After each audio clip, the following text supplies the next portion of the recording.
Now, Brian, food's very expensive and it's important to keep it in good condition, stop it going stale, so how we store it's very important.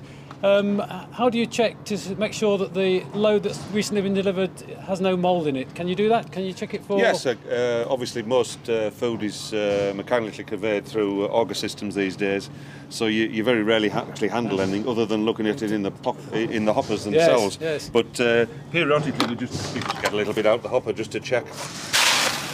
You're checking for mould, and obviously with a bought-in compound type food, you're checking to see there's no dust in it as well, because that can affect pig intake. Yes, that's good stuff.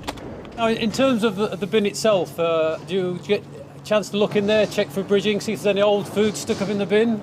Yeah, it's very important that you do check bins, because as you pointed out, food is a big part of pig production, and it can limit intake if the food's not how it should be. So it's important bins are emptied on a regular basis. We try and empty our bins once a fortnight, running them completely empty. Yes. The lines are empty, and then we get a fresh food in, because pigs want food that's been milled and produced fresh. It's just like you eating fresh food in your own diet. Yes. You don't want something that's a week old. No.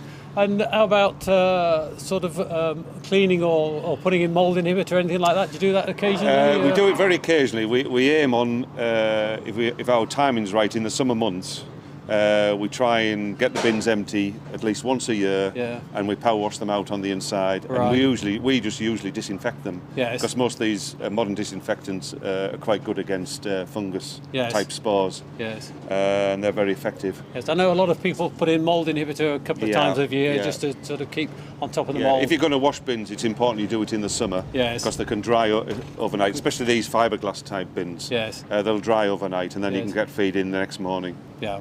And how about the auger? Do you have to do anything maintenance on the auger, or is that they're usually pretty maintenance free, but it's important to run them empty and to make sure they're clean inside. Yeah. And anyway, this one's nice and full. Do you want to bang it?